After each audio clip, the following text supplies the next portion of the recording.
Hello, I'm Michael, and this is Tarot by the Tree. We're working our way through the minor arcana cards now. And the first suit we're working with is wands, or as we call them, staffs.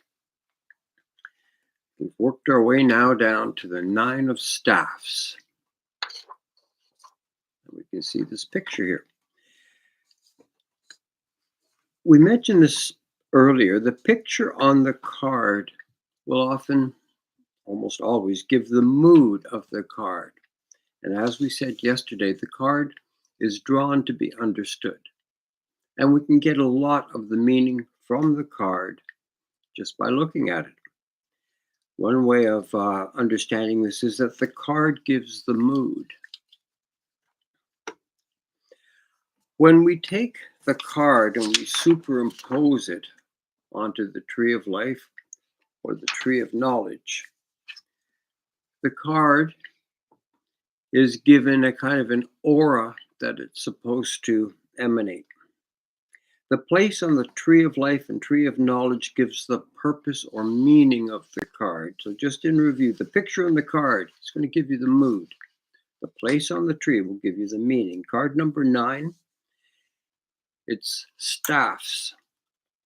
And staffs refer to your plans and your enterprise, the things that you want to do with your life. They are in the sign of fire. And although the wood does look rather passive, this is the sign of fire. This is a high energy suit. The people of this suit may be prone to emotional outbursts, as an example. In card number 9, a man stands on a walkway or perhaps on top of a wall overlooking green rolling hills. The sky is blue. There are no signs of life, no buildings, plants, animals, or people. The man appears to be weary, wary, and wounded. He leans on his staff as if he is weary or tired. He appears to be on guard, that idea of hypervigilance. And he's wounded because of the bandage on his head. That's the mood of the card. We can definitely see this is a man of plans, a man of action. It's the 9 of staffs, so he has many plans, and they are in effect, and they are working. We can also see that he's had a bit of a tough time lately, and he has some injuries. Where on the tree of life is this card? And that will give us a clue to interpret the mood of this card. The place on the tree is Sephira number 9. On the tree of life, it was the hermit. The hermit, high on a mountain, leaning on a staff, holding a lamp high with a star in it.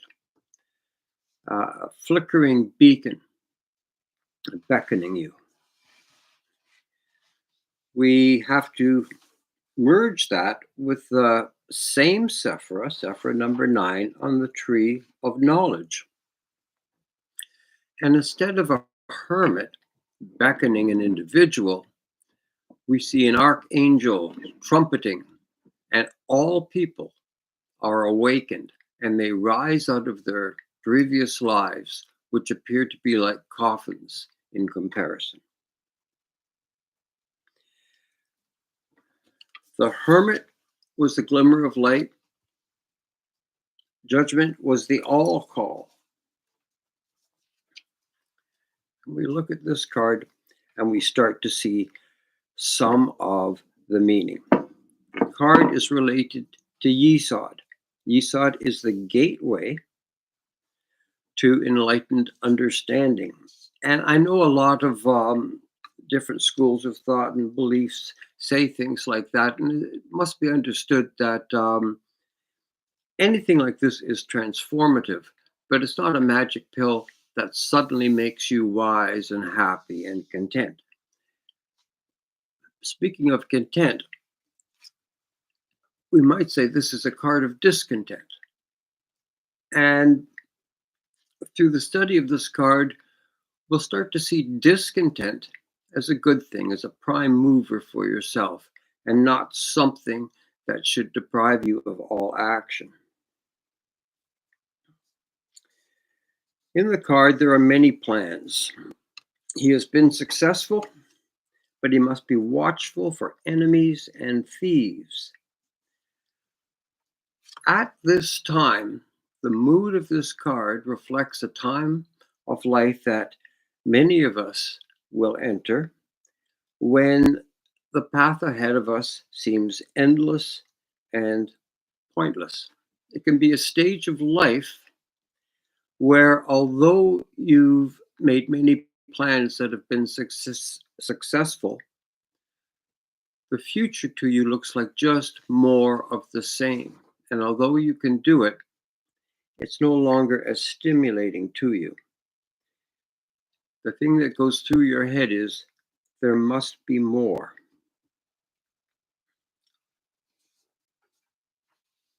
Look at the man on the card here. Is he a vegetable level? If so, he's just going to stay there. He'll plant roots, and he'll take what abuse he has to, and he will suffer in place. He'll stay. If he's an animal, he will fight. We'll just take a quick look at what Waite says about this, because he does bring that aspect of fighting into it. The figure leans upon his staff and has an expectant look, as if awaiting an enemy. Behind are 8 other staffs, erect in orderly disposition, like a palisade. Divinatory meanings. The card signifies strength in opposition. If attacked, the person will meet an onslaught boldly. So that's one aspect of him. He's ready to fight. The other aspect, as we mentioned, to him, things are starting to seem endless and pointless.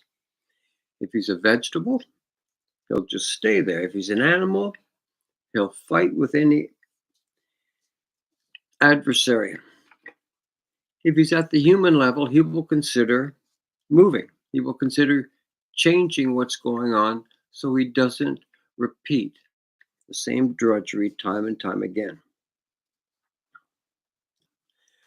Judgment and the Hermit, the 2 cards that are on the Sephira that the 9 of Staves represents, the Judgment and the Hermit card are both about moving onwards and upwards. These are cards not about rest. These are cards about evolution and advancement. The 9 of Staves has a message, and it says, you don't have to live this way. The way ahead is lit, as we see in the Hermit card, and the door is open, as we see in the Judgment card. Let's turn to some of the questions. What is he standing on? What does it symbolize? He's standing on what looks like solid concrete or cut stone. It's secure. And I think that's the message of that. He is not in any danger. His life is frequently disrupted, and he feels pain, but doesn't go any further than that. He heals up. He is on solid ground. It's like being in a relationship that isn't healthy, and you feel, well, at least I'm secure here. If I move somewhere else, I might be on unstable ground.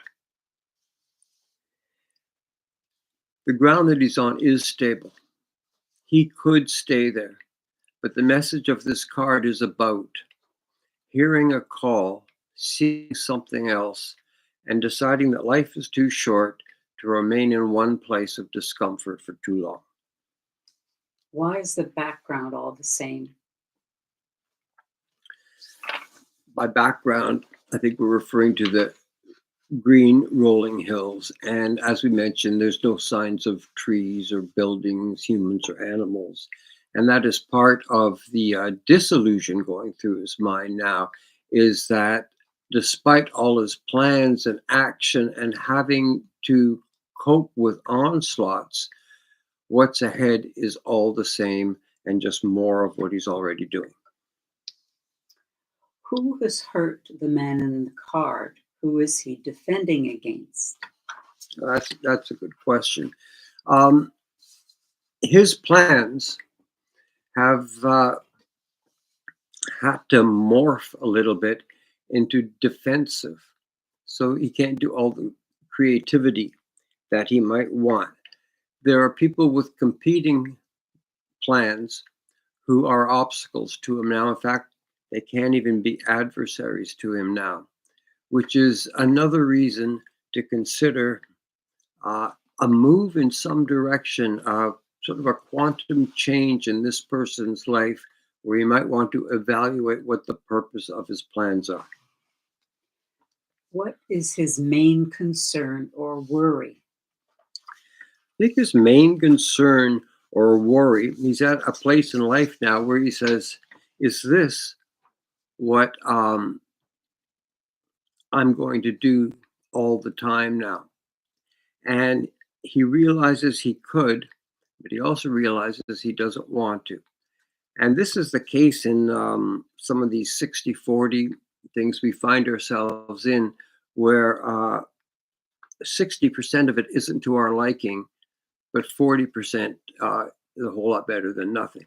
So sometimes we stay in a situation that's not conducive to our growth, and that would put us more at the vegetable level. The message of this card is uh, look around, find a light, a call, a beckoning, uh, and follow that. Change your situation, because, as I said, life's too short to live always um, under the threat of attack. You've used the term vegetable level. What exactly do you mean by that? The vegetable level is a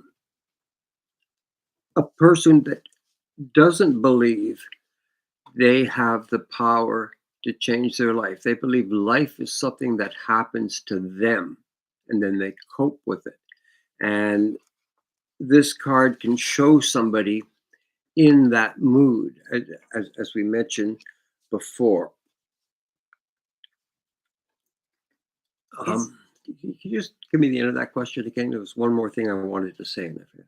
what is his main concern or worry? Yeah, I think his main concern and worry is there's no development, there's no further strengthening in his life now, and he feels that he's just going to be disillusioned and worn down, and he would like to have an alternative situation.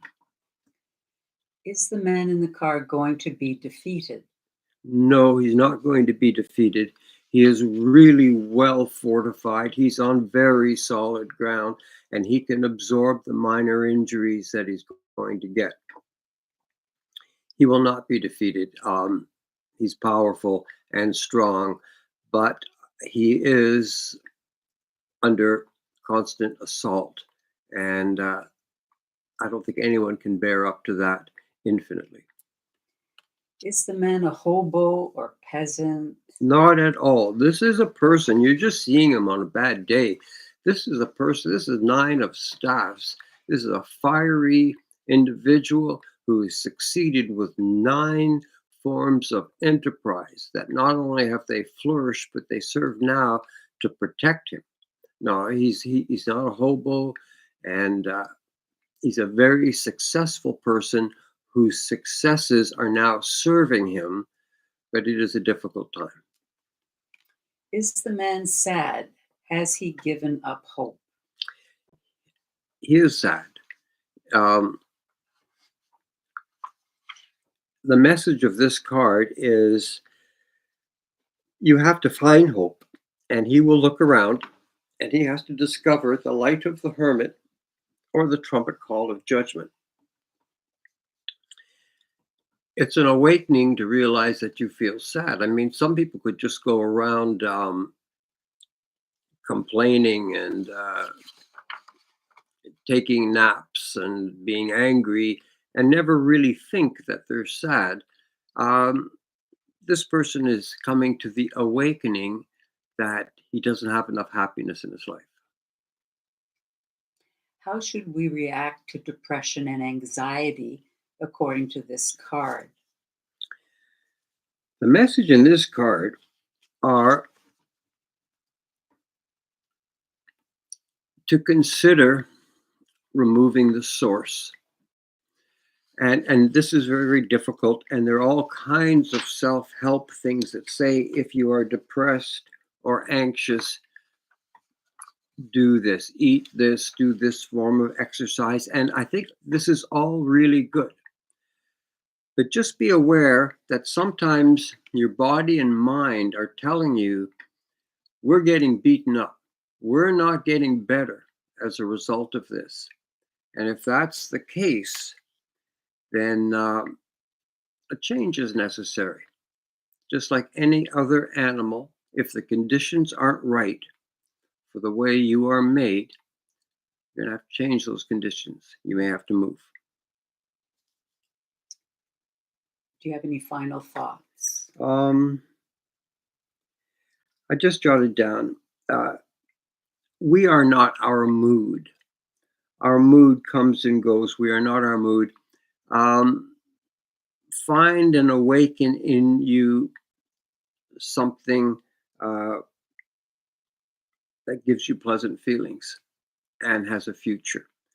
This is a card about not settling for second best, not being a martyr, but also not wanting to just be like a hamster in a wheel. This person wants something else other than constant drudgery. And I think that's it for today. Thank you for tuning in, and we'll see you next day.